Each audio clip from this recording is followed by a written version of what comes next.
be honest with you. What's up, y'all? This is your boy Q City. Your boy Taj and And this is ATL around the league, right? So once again, born from a lot of fact, y'all love to hear us talk. Y'all love to see us expand our horizons, talk about more than just the Falcons and Hawks. So we made this to go ahead and go through and kind of hit other points within the league, other football points that we love to talk about, right? So the first one I wanted to get to, quick audible here. The Jets are bad, right? Jets are terrible. They might be picking a quarterback. Miami's resurgence really highlights how much Tua is straight up indispensable to that team, right? And I know for a fact they're not going to win the division. Bills already got it. I think it's going to be a disservice that they're not going to be in the playoffs this year. And to be honest with you, he's not on the hot seat, but I could see their coach. I wouldn't be surprised if we're hitting that mark where he could get let go. But this team is they're obviously snatch him up so quick. I know they would, but I mean, shit, Andy Reid got fired, bro. Bill Belichick got fired after taking Cleveland to the playoffs. Like, teams let go of coaches, bro. I just think it's one of those things you really see how valuable Tua is. You know what I'm saying? Even though that game went to overtime, the Jets did everything in their power to lose that game down the stretch. It just, for me, it's kind of like an age-old conversation that I've been having that Tua is better than Justin Herbert, right? And like I said that when they came out, I looked crazy after year one because Justin broke all the records in the world. You know what I'm saying? And Tua couldn't keep the starting job. But if you look at them now, you look at them at this point, they've both been to the playoff one time. Neither one has a division title. It's funny to me that we're finally getting to the point with Justin Herbert that you're understanding him throwing the ball less is requisite with his team winning. Right? Like people, and don't get me wrong, his last coach wasn't the best person in the world, right? He was gambling too much. His decisions didn't make sense. Like, I get that. Right? Jim Harbaugh is a far superior coach. But he's taking the ball out of his hands. You know what I'm saying? He's taking the ball out of Justin Herbert's hands. He's averaging, 200 to 215 yards this season. He only got like 13 touchdowns. And 13 to 15, one of the two. And I think one pick. He's really efficient ball. Tua's numbers are gaudy, and you see how much more valuable to his team he is. I think that this speaks to a larger conversation, is that we fall in love with talent, bro. Like, anytime where we're looking at somebody or we're like comparing them, we fall in love with talent. And it kind of blinds you to the fact that somebody may not be quote unquote as talented physically, but still be able to be a better player / quarterback, like a better quarterback or overall player than a person that you're comparing them to. It's just kind of funny to me that like people's finally coming around to it. It's why I say things like, I'm right, y'all just don't know it yet. You know what I'm saying? Like, it's why I say things like this. You know what I'm saying? Because I think I might have been talking to you last year, and I said that Tua was better than Justin Herbert. And he was like, I don't know about that. I don't think that was me. It wasn't you. I know. Because I think Herbert's overrated. Yes, 100%. And it's justified by the fact that like his team's doing a whole lot better after they took him out of the equation. I wouldn't necessarily say that, but they're lessening how much Herbert's impact is on the game 1,000%. He's averaging more than they run, but he's averaging like 70 yards less per game this season. Well, it's mainly because it's not that they've taken that out the game, but it's like they've changed up the launch point of these passes. Like, it's not his vertical attack was much more vertical. Now it's a lot more, dink and dunk, or just taking what's available. So I don't Speaking, think it's them taking the ball out of his hand. I just think they just kind of changed um, the attack points of the offense. I really, once again, hate the Chiefs. They pulled it out again over the Chargers. It's expected at this point. They just going like death taxes a Chiefs close win. It is what it is, bro. Like, Nah, they driving up them damn Pentagon stars out there. bruh, it's ridiculous at this point. It's ridiculous at this That had point. a kid that doinked in. I don't know what kind of deal they made, who sold, they sold, bruh. But like, it's getting ridiculous at this point, bruh. Your backup kicker doinks one in for the AFC West division title. Come on, bro. Come on. Get more Now creative. speaking of the Chiefs, like this stuff is always gonna be weird to me. I don't care what no one say, but so Dylan Raiola was at the Chiefs game, right? Mm-hmm. Why was this man signing Chiefs apparel? Hey, look, man. That man is a Hall of Fame glazer, bro. 2 hands, a lot of spit. I'm telling you, Hall of Fame glazer, bro. Like he trying to copy that man word for word, bar for bar. But like, why Like, are you at the Chiefs game signing Chiefs stuff? You're in college still. You're a freshman. Why are you signing NFL stuff? you're nowhere close to the NFL, bro. And to be honest with you, outside of your little Mahomes shtick that lasted early in the season, and then y'all beat the brakes off Colorado, so everybody was on your dick. He had a terrible end of the season. Down the stretch, he was bad. You understand me? And then they're talking about, oh, I'm committed to Nebraska. I'm going to stay here. If Matt Rule leaves, I promise you, Dylan Raiola's gone. That's one. Well, he's there because his uncle's there. He's the unquestioned starter. If his uncle leaves, then he's probably gone. He gone, bro. That's one. Two, there is no concrete guarantee you gonna be the starter next year. There's a high probability, right? It's a high probability. He can be the starter. But like, Shane, you don't know what that transfer portal looking like and whatnot, and you did not finish the season well. Like, he'll be back. But here's my thing. I think that speaks to what one of the points we were talking about, we touched on in the pod, but really want to expound upon it here. The intermixing of college and pro is like it may have always been there, right? It just feels really, really transparent this season, right? Like you said, Dylan Raiola at Chiefs games, signing apparel, like Shador praising every single Raiders loss. You know what I'm saying? Like, and it's not tampering. It's not tampering, but like, bro, don't it feel like it? Like just a little bit. Like it's, there ought to be fans for professional teams.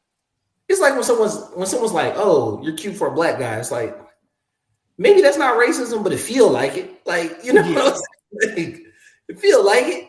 That's the same thing. Like it's not tampering, but like you can't tell me that like the league don't got some sort of feeling about that. Like, come on, you're basically openly, or a player's kind of openly pining for a team to lose. And when you got a team like the Raiders, yeah, you got grown men out there playing for contracts and whatnot. But like, I mean, I think Shador is like the number one quarterback. I would not be surprised if he goes number one overall. I think once real nerds, don't take offense to it, you are in that category. But once real nerds get into his film during the draft process, they're gonna fall in love with him. Dude, the only reason he's not number one is if the Giants got the pick. Possible. No, it's not. It ain't no possible. Like if the Giants got the pick, he ain't going one. Like if the Giants got the pick, you may not agree. He's gonna be Cam Ward. I'm gonna be straight real with all y'all, bro. And I'm not saying that he is.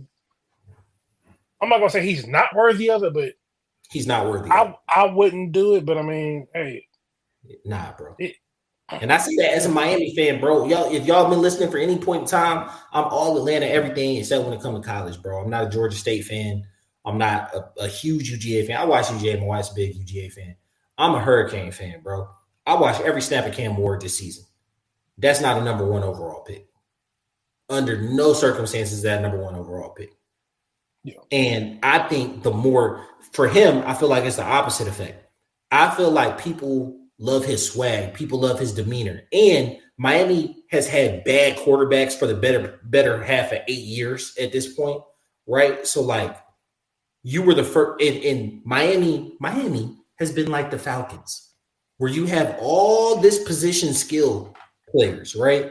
And you have good defenses. And oh man, if we just had a quarterback, if we just had a quarterback, and Cam Ward came and he was just that quarterback for you, right? Like Yeah. you see all the skill players take off.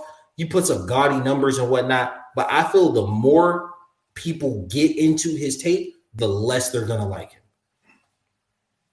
I feel like the complete opposite effect of Shador. The more y'all watch it, because I was like that, not watching tape, just watching his games during the season. The more you watch him, the more you just be like, what the hell are you doing, bruh? He does not know how to give up on a play and just throw a ball away.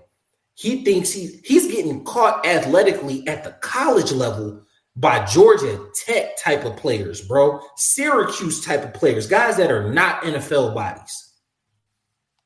He rarely stays on schedule. So, like, yes, he's got some big shot plays. He's got a live arm. But, like, there's a great possibility that the more you watch him, the more frustrated you're going to get. I highly doubt he goes one. I don't highly doubt he goes one because, like you said, the Sanders family has made it clear they don't want Shador to go to the Giants. So, like, the Giants are in need of a quarterback. Cam Ward is there. Okay. I don't think – what's your boy from Texas? Yours. I don't think he might not even be a first round pick. Yours might go in the third, to be honest with you. And then Carson Beck. The worst part about Carson Beck is I think he's going to sneak into the late first round because – no, but only because teams want that fifth-year option. Only because he's a winner. He's got a good enough arm. He develops around talent. I can see a team. Okay. Can I vent? Oh, go for it. I am sick and tired of people talking about when people talking about quarterbacks. He's a winner. He has good teams. All he did was not screw it up. I mean, but you look at Milroe. Milroe had a good team this year. But they've also won games because of Milroe. This is true.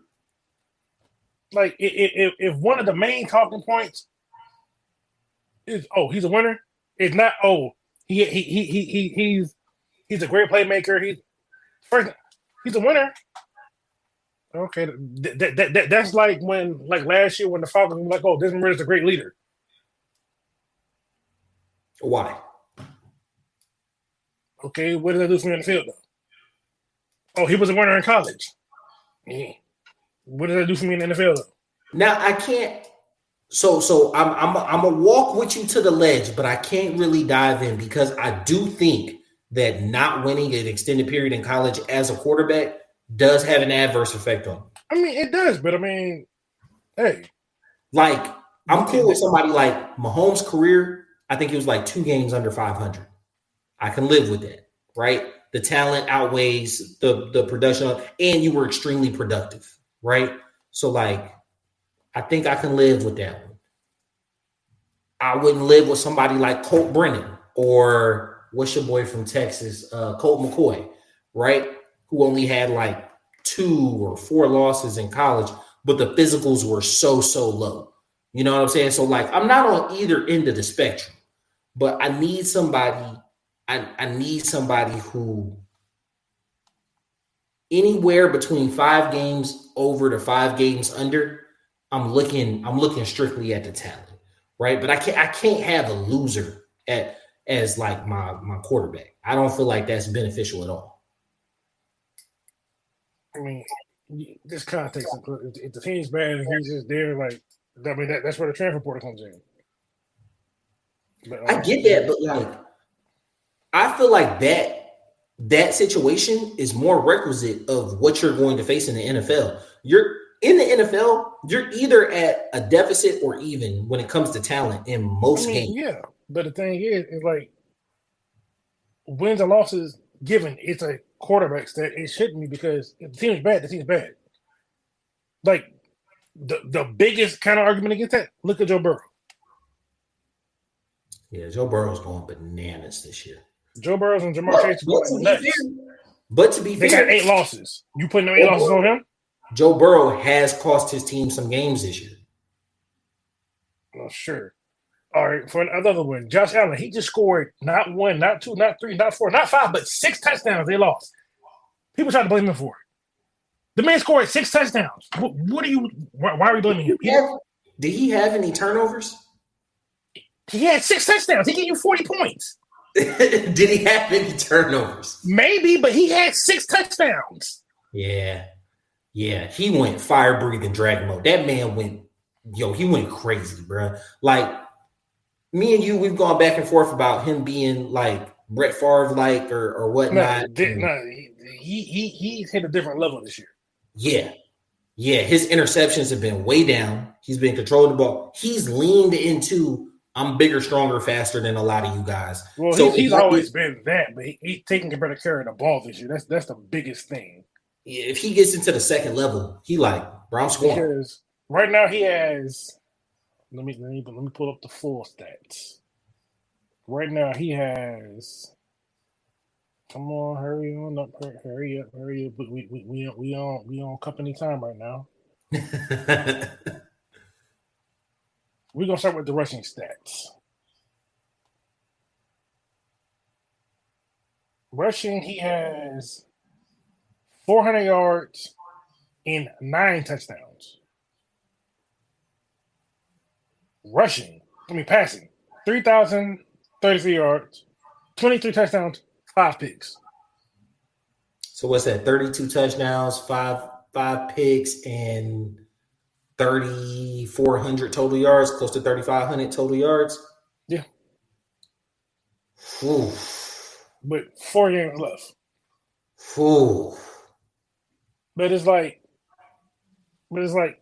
I don't like sometimes like if you're a good quarterback, you're a good quarterback. Because the thing is, you could do whatever you want, but if the defense can get it stopped, like some of these games are like just not the Rams, bro. Defense, they could not stop Puka. Puka went stupid, bro. Yeah, Puka over here catching sidelines and Jordan keeps without creasing them. My man, that one on the sideline and the reverse into the end zone. The run the ball where he damn near didn't touch anybody. Looked like he got some speed on him. I said, hold on, bro.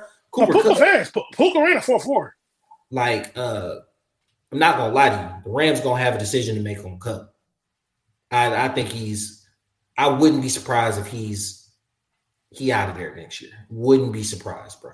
I wouldn't be surprised, but I don't think he will be. You don't have to pay Puka yet. I don't think you have to pay him to the end of the next year. Yeah, because it's the second year. Yes, you ain't got to pay him. You ain't got to pay him yet. Not that we not for people getting paid. I'm all for everybody making as much money as possible. He won't get paid until the end of next year. So yeah, so like, you could probably keep this core together for another year. I think the Rams could make a run.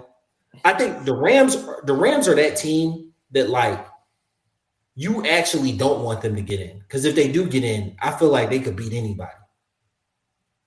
They're Kyron Williams is running the ball. Matthew Stafford, that arm travels. It don't matter if it's cold, hot, dome, outside. It don't matter. That arm travels. And they got some good receiving weapons. And their defense is legit this year. Adam Fisk. And I think who was their other guy? Verse. I think we was talking about the Verse pick. Where it's like, I don't know. But both of them coming on this year, bro. I'm not surprised that the offense is the way it is, but like that defense stepping up the way it has. Not granted, they got torched, but Josh Allen, he been doing crazy stuff all year. Yeah, but It's like sometimes when you're dealing with these quarterbacks, it's like no matter what you do, there's not much you can do. Like, cause like for Kirk, for example, he left the field 21-21. By the time he got back on there, he was down 14 points. Like, I still give him full props for the golf because he did some other bullshit, but that's yeah, no, he did exactly what he needed to do to get benched. He should be benched. Speaking of benches, though, one benching that turned out for the best. Bryce Young is playing some great football, man. Yeah, Bryce Young is playing some great, and that's not translating to wins. To speak to your earlier point, that's not translating to wins. But Bryce Young looks like a completely different quarterback, bro. he looks like the Alabama quarterback, playing confident. Got the smile back. Same with Anthony Richardson. He hasn't looked as good as Bryce, but he's definitely looked better. And I think that, like, yeah, it speaks to confidence or whatnot. But sometimes, like, bro, you just need a refresh. You just need a reset. But hey, it's going sideways. I just need to sit down real quick. You know what I'm saying? And once you're able to turn that around, I don't think Carolina's an easy out anymore. I think they're the team I thought they were going to be at the beginning of the season when I was picking them for dang near every game. On the other side of that, Philly got some vibes issues going on right now, bro. So, all right, let's get into that. Given, side note, I'm gonna take y'all behind the scenes for like 2 seconds. Before we started this pod, we was like, I don't know really what we're gonna talk about. We was really heavy on Kirk. I promise y'all, we can just get on here and talk football. Like, we done bounced around so much, bro. But I love it. I love it. That's why me and him, we team, bro. Because I fuck with it. We just get on here and talk football. All right, go ahead. My fault. So, Brandon Graham, why did you get on this on these folks' internet and air out their locker room laundry? Whose man's is this? Because like what he did is the equivalent of you and your girl fighting and she going run the Facebook to tell all your business. Keep that stuff in house. Nah. Because why you got everybody in your business? What you feel me? You hopping on Instagram Live in the middle of us arguing. What's wrong with you? What's wrong with you? And now Brandon Graham talking about, I probably shouldn't have did that. I need to apologize. What do you? I don't know why you thought so kind of opening your mouth to say that. Like now, yeah, 1 and 11 beefing right now. Whose man's is this? No, now I'm gonna be honest with you because I think multiple things are happening at the same time. I'm gonna take it from this first angle. 1, you have been in the locker room. 2, you played defense, right? And I think for a lot of people who've never been in the locker room, you're all one team. You are all one team. But like within your team, there's 53 guys. You know what I'm saying? And including practice squad, it's like 60 guys. Within that section, like quarterbacks are their own thing. Then you got offensive guys, and then you got defensive guys. And then within there, you got little subgroups. So it'd be like, yeah, we on the team, but like you have a moment where you're looking at your friend and you just be like, hey, man, he going through something. Or, hey, like they tripping right now. You know what I'm saying? And like, yes, you shouldn't have shared that. But for us, we're looking at it like, dang, y'all on the same team. But for him, he looking at it as like an outside observer as well. You know what I'm saying? The thing is, it's not even like, because like I think any reasonable person should be able to be like, hey, they're humans. It's never going to be rainbows and butterflies. It's testosterone. People are going to bump heads. It's natural. What can't happen is outside people know. Exactly. Like, now, it's natural. The other confluence I feel like is happening is, let's rewind to last year.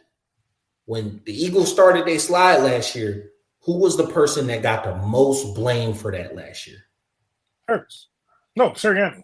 Sirianni got the most blame for that last year, right? Now, coming up to this year, what you saw from the team in general, like coming into the season, Hurts and Sirianni don't like each other, right? But they've got a working relationship. That article came out and whatnot. what you saw from the team this season, especially after he shaved his head, is his team is bought in on him. We ain't got to be bought in on him. The Philadelphia fans ain't got to be bought in on him. His team is bought in on him. The Eagles are playing for Sirianni. And so for me, I also kind of felt like that statement was kind of a I'm backing my coach right now, because everybody was on his ass last year saying it was all him. You know what I'm saying? But like, Hurts a little bit of the problem right now, right? What's changed about Hurts? He got his contract, he's secured, he got money. And then last year he had a down season, trying to, maybe do a little too much. He's been hurt. Okay. Now he's coming on the other side of that. I think one of his best compliments has been he's a really mature, great leader. And when that gets questioned, it may lead to some conflict there, right? And I think that is what's being noticed and what's being spoken on. But to your point, you can't say that outside. You can't say that. You can't. Because like even like with AJ Brown, interviews, he clearly don't give a fuck. Like, nah. They're asking him questions and they're like, so what's one of the issues with no Texas pass game? Yeah. Like, didn't even think about it. Like, so it's like they got to figure that out. I get it. Like, Jalen Hurts is missing a lot of open reads and just running. I don't know if he's not trusting what he sees or the proof. So I don't know. I'm gonna be honest with y'all. I love football. I got a wife and kids. The amount of fights that I have to do just to consistently record and watch Falcons all 22, I can't really expound it to other teams, right? But like every now and then, I just get some Twitter clips and whatnot. Every clip that I have seen of Jalen Hurts from an all 22 angle shows exactly what you're talking about.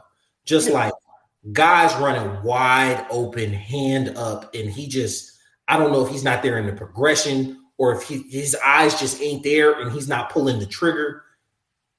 When I can't imagine those film sessions look great. Yeah, especially because like AJ Brown, he's probably top 5 receiver talent-wise. Now, when you're AJ Brown and then you look around and you see, oh damn, Jamar Chase going crazy. Oh dang, Jett's going crazy too. Oh dang, the tight end from the Raiders going crazy like that. Dang, Jerry Jeudy on the Browns going crazy. Dang. Then you look at Jalen Hurts. I got 4 targets through 3 quarters of this game. Like AJ Brown is the definition of like when you scroll on the internet and then you look at your girl just cooking with cotton.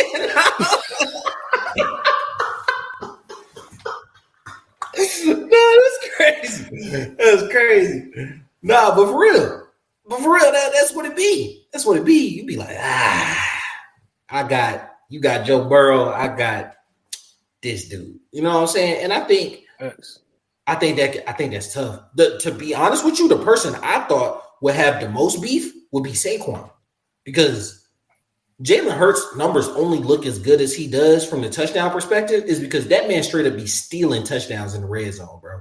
Okay. See, this I don't like because like y'all he say he be stealing touchdowns. He ain't stealing nothing. He running the play that's called, and the team's behind it. Saquon, because the thing is I've heard it Saquon Mike's son. He encourages it because he wants to win. He been in New York for 5 years. Them stats don't mean shit. He wants to win. Yeah, New York, hey boy.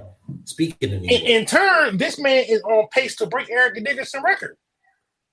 He got it. His touchdown numbers are there. They're just not as gaudy as they could be. But hey, the yards is good. Like, hey, it is what it is. Speaking of New York, I only watched this game because it was a divisional opponent, and I try to watch all of our divisional opponent games. This was the worst game I think I've ever seen, bro. Like, which it ended. It didn't even go to overtime because the kicker missed like a 34-yard field goal. It was disgusting. And speaking of receivers, That kicker was a paid actor. I promise you. But speaking of receivers, bro, did you catch the hot mic Malik Neighbors? I didn't catch it. Boy, they was I want to say it was after it was like they were coming onto the field for a punt. Hot Mike caught him. He said, "Y'all calling plays like I ain't even effing out there." And he ended the game with 79 yards, but like he had like 11 targets. Now, granted, targets are a really liberal term. Like if you don't watch, I didn't watch the whole game. I came in late and then I went and rewinded it. So I was like, I didn't see the whole game. It looked like they were legit targets, but he was credited for 11 targets. Not gonna lie to you, bro. Targets is one of those things where it can tell part of a story because if a quarterback is getting pressured and then throws it over your head, that could be considered a target.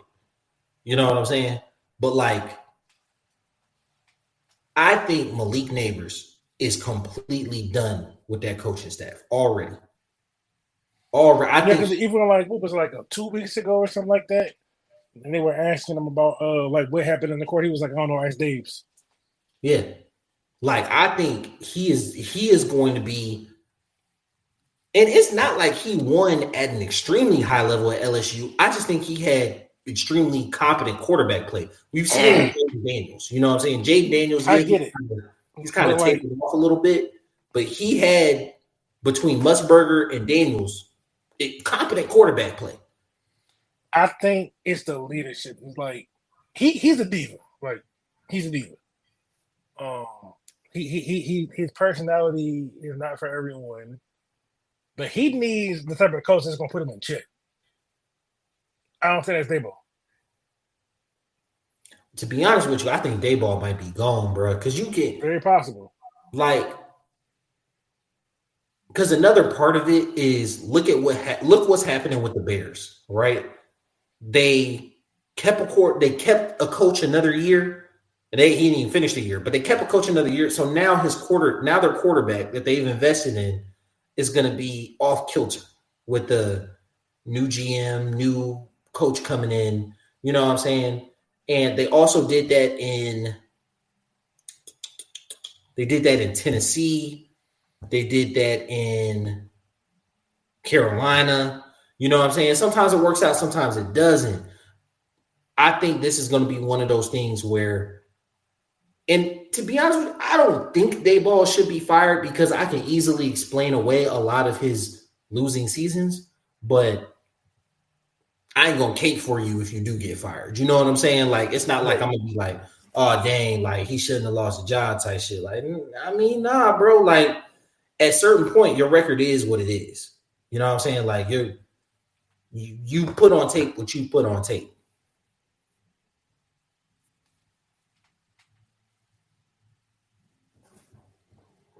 So I think. you said what? Oh, and then well, you know, I ain't gonna get out all that. No, go ahead, go ahead. Nah, because this ain't even got it got to do with the job, but it ain't got nothing to do with football. I mean, shit, we got time. We ain't really got time, but I want to hear it. So, It's Dexter Lawrence. You know, there's boy, hey, you heard that crazy? Now, here's the thing, though. Here's the thing. None of that's been corroborated, and like all it is like people are like, you know, you can put a picture and just put some words on a picture, and I get that. That might be the case, right? And apparently, this would have happened 4 years ago, right? no 6 years ago. 6 years ago, doesn't make it right at all. I'm interested in holding back results until it plays out. But if it is what it says it is, buddy gone, buddy out the league, bro. It's over for him. It's over for him. This ain't the '90s, bro. There's no Carl Malone. You ain't Carl Malone, my guy. Yeah, there's no Carl Malone's just kicking it out there, bro. Like you mentioned in the Falcons pod that, and since we off topic, I don't want to get like too political or whatnot, but like you mentioned that Kirk hadn't thrown a touchdown since the election. Speaking of the election, the nation picked to align with more conservative values. The NFL, at its core, is a business.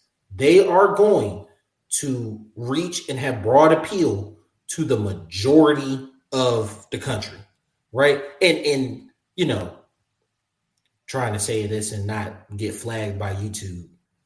PDFs are bad for both on both sides, right? But like with the swing to conservatism, I promise you, the NFL will let a woman hitter in the league before they let that in the league. You feel me? And so, do I love the way that they've handled a lot of the domestic violence cases or the drug-related offenses? Absolutely not. But I promise you, if this comes out to be true, man, that's Lawrence out the league, bro. That's Lawrence. He out the league.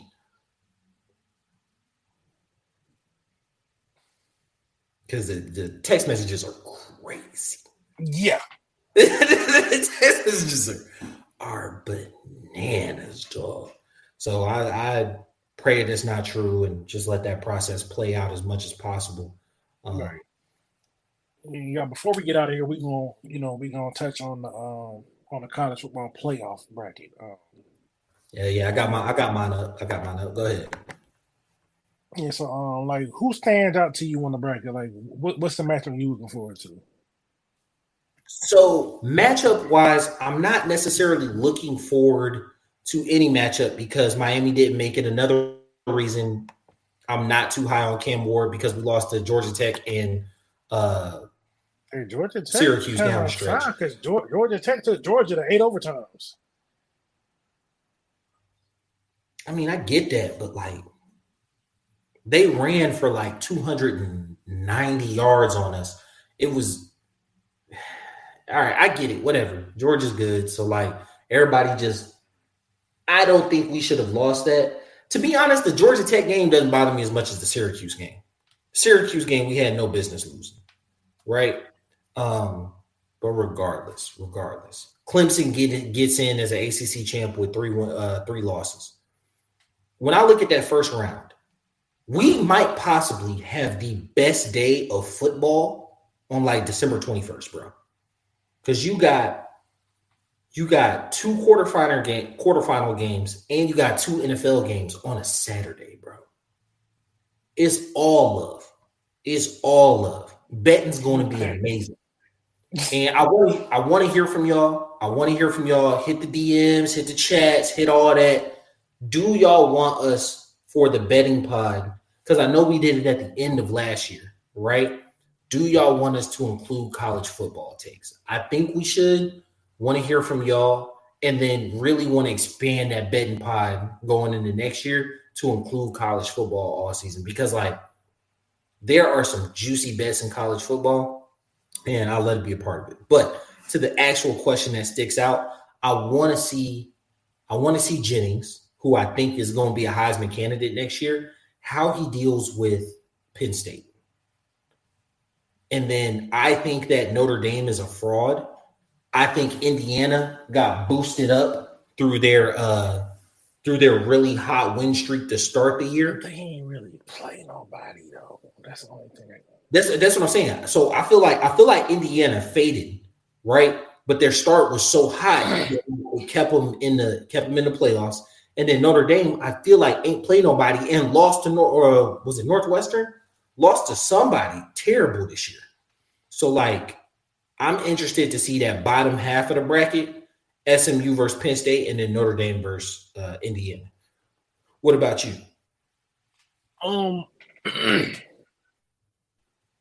I'm looking for the Ohio State-Tennessee game. I think that's going to be a banger. Yeah, and then I'm also looking at the SMU-Penn State game. Now, with the Oregon and Penn State aspects, right?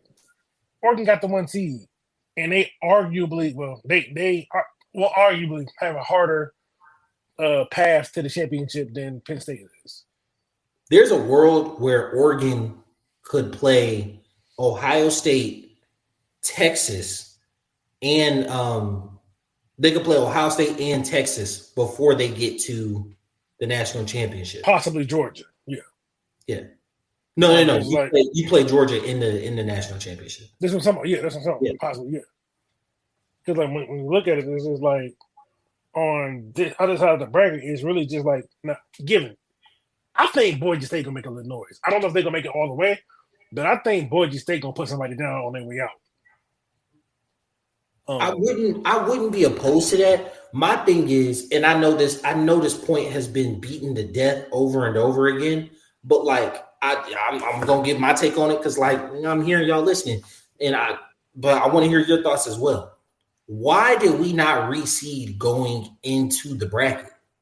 That just made no sense to me because like it's almost like you're punished for getting the number 1 seed. Hey man, it's the first year. They probably still got to figure out the kinks. Because like if you look at Georgia, bro, Georgia could play because I think Indiana's going to beat Notre Dame. Georgia could play Indiana. Georgia over here looking at them like, oh, bet. Bro, Georgia could play Indiana and then either SMU or Boise State on their way to the national championship game. And then you got Oregon who could play Ohio State, Texas, or Clemson.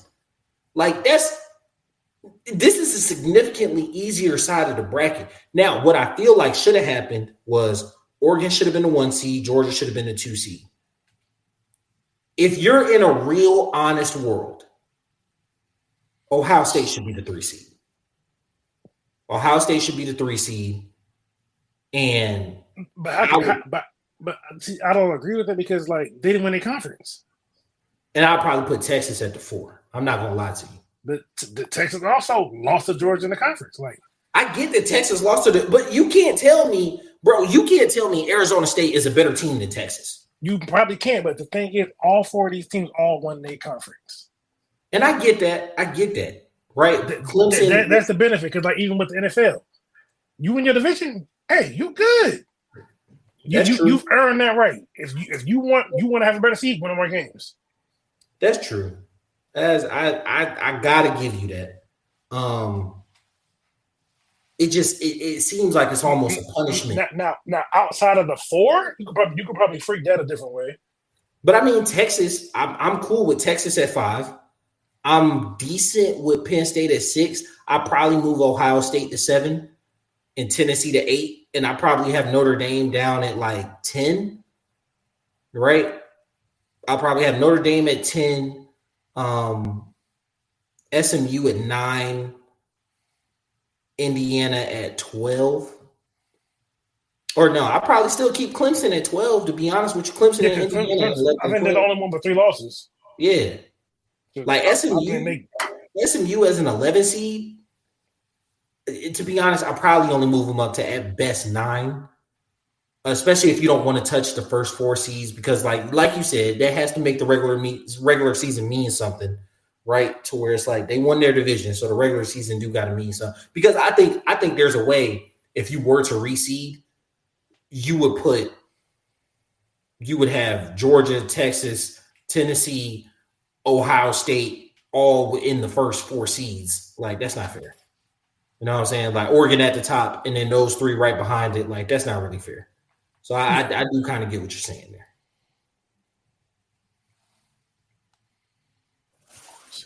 You got any early predictions?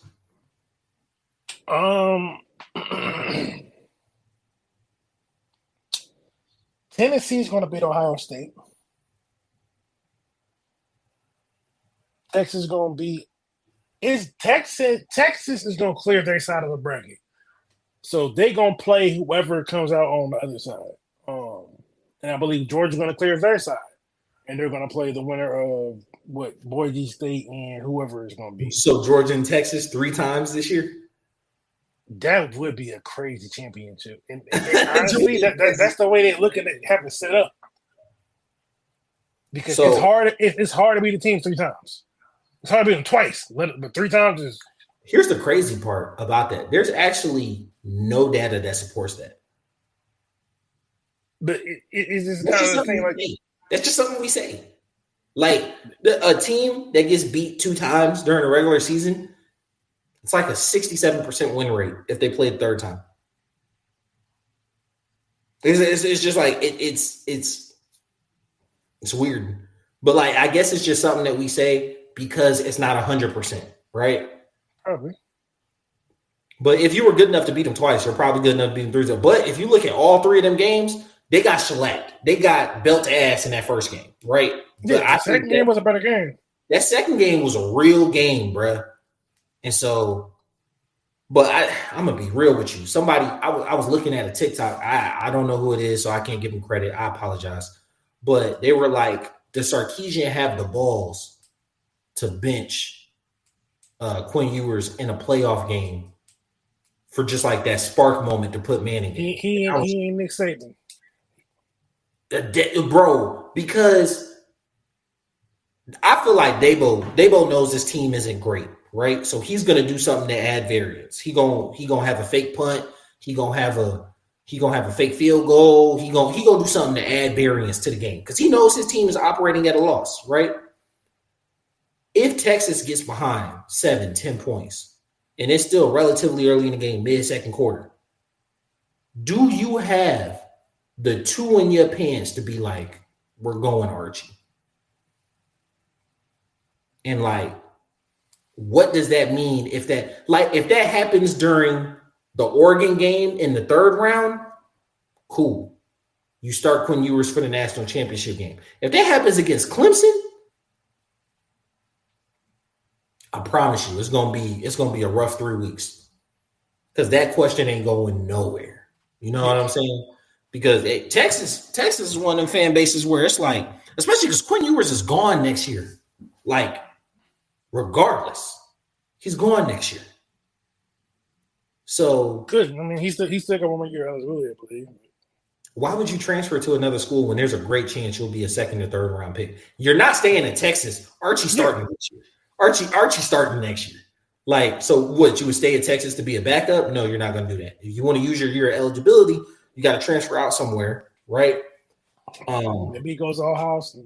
Well, he already transferred from Ohio State. But hey, maybe he goes back. Maybe he goes to Oregon, or maybe he goes to one of the other schools, to try to pump it. Like maybe he goes to the draft committee for evaluation, and they don't give him a number he likes. I mean, to be honest with you, I could see Quinn Ewers. People was like, oh, he third quarterback on the board, and I'm like, bro, Quinn Ewers could be drafted in the third round. A lot of people have a second round grade on him. I'm like, Quinn Ewers could be drafted in the third round. I wouldn't bat not. Now, to be fair, my quarterback evaluation may not be top tier in the world because I thought Bo Nix at 12 was crazy. He's looking like a potential rookie of the year. Yeah.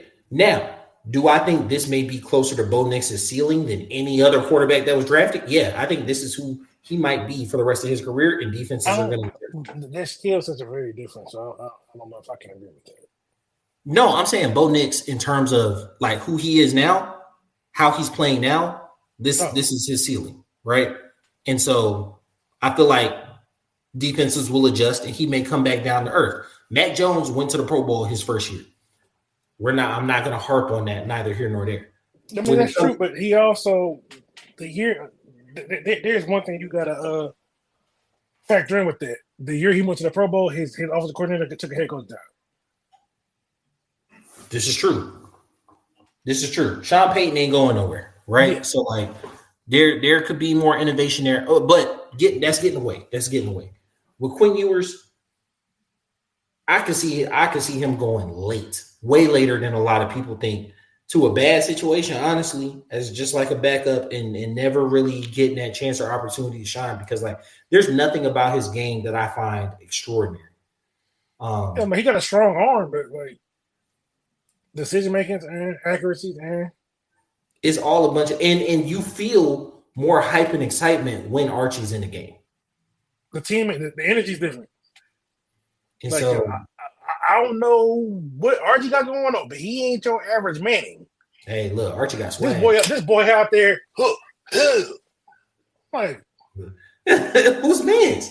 Like, who Manning is this?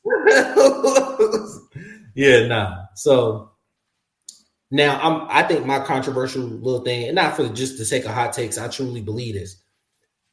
If SMU can beat Penn State, I think they give Georgia a run for their money. I think I SMU don't beats think Boise State. I don't think they beaten Boise State because Now Clemson was able to go crazy on them a little bit, but they were able to come back in that game. They were able to come back in that game. I think they get past Boise State. If they get past I, Penn State, I think they get past Boise I State. don't think they do because I don't think they stopping that. I don't think they stopping the Heisman winner. He ain't won it yet, but he gonna get it. Yeah, I feel like the steam for Travis is starting to die off a little bit, ain't it? Because you got one guy that's in the playoffs and one guy that's at home. Yeah, Getting ready for the Alamo Bowl. yeah. And it's no shade at Travis, but yeah. Because just to be real, the fact that 2 years in, Colorado is in a bowl game is, I don't think people truly understand where Colorado was. Like everybody, they were 1-11. Yeah, they went like 2-10 and 0-12 prior to that. Like they were bad. There were seniors on that team who had never seen 3 wins, bro. Well, I mean, most of the teams on the team ain't there no more because as Dion said, hit the portal because we coming with luggage and it's Yeah. fluid. Yeah. And yeah, 4 games last season. What was it? 4 wins last season. Yeah, I think so. 5-win improvement this season, bro. You know what I'm saying? Like fixed all. Like Dion is that's a great coach. I don't think he's going to the NFL, but that's I do think Dion's a great coach, but I think he's a great connector. I view him as the same type of coach that I view Dan Campbell is. yeah. I may not be super good on the X's and O's, but I can put the right people with the right players at the right time to get things done. And but to be honest with you, that's what you need in a leader of men. Yeah. That's what you need in a leader of men, bro. Is that like I may not have all the answers, but I'm gonna put you where you need to be with who you need to be to get the answer right. You know what I'm saying? And that's an invaluable skill. Yeah. So for the college football playoff, I'm not gonna lie to you, I'm gonna go chalk. I think it'll be Georgia, Oregon. I wouldn't be surprised if you get Georgia, Texas again. I think Tennessee is drawing dead versus Oregon. Oregon's beaten Ohio State this year, so it was a close ass game, but I'll probably go Oregon on that one. I got Texas beating Clemson, and then Texas beating Arizona State. So then Oregon, Texas, that's going to be a real good game. It could go either way. On the bottom half of the bracket, my mind says Penn State, but my heart says SMU, right? I really want to continue to see Jennings. I think he's primed for a huge season next year. But Penn State probably wins that one. Now, Penn State versus Boise State, Oregon was able to put up a light show on them. So I could actually see Boise winning that one. I think Georgia's going to clear Indiana or Notre Dame. I'm not really hyped about that game at all. And then I got Georgia beating Boise. And I would love to see what Genty would do versus Georgia defense. That's probably not the closest thing he's gonna see to an NFL defense. I would love to see what he would do. Cry, because it's not like I don't think it's going like it's not just Genty, bro. Like, yes, it's him seeing the NFL defense, but it's his offensive lineman seeing. Yeah, I get that, but because everyone's saying, "Oh, we ain't seen He gave the number 1 team in this tournament work. Yeah, but Oregon's defense ain't Georgia's defense. It ain't Georgia's defense, but I'm saying people say he can't do it against quality competition. I don't know, man. I think they're gonna have that boy they had that boy out here looking like Max Duggan from TCU that year. I don't think so. Hey, look, I think Georgia is going to. I feel like if Georgia plays Notre Dame, that's going to be like a really close, uncomfortable game. And I feel like if they play Indiana, they're going to clear quickly. I think they beat Boise State, and then it's either Texas or Oregon in the national championship game, which I feel like it'd be a good bracket. Should be. All right, ATL went way longer than we needed to, and I blame you because you just get on here and start yapping and shit. No. Nah, all right, y'all. Appreciate y'all. Please like, subscribe. BOAF Media on all platforms. I fixed it, so all it is just BOAF. I took out the dots. BOAF Media. You follow us on everything. We got a LinkedIn and a Twitch now. We moving up in the world.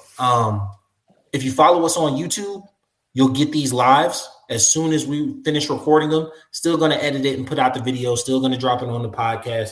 But some more content for y'all. We always are going to go live after games. We'll be moving it from Instagram to, it should show up on whatever you follow us on. Appreciate you guys. Thank y'all for all that you do. This has been your boy Q City. Your boy Taj Bravado. And we out. Peace. All right. Courtney made dinner. I don't know if she's still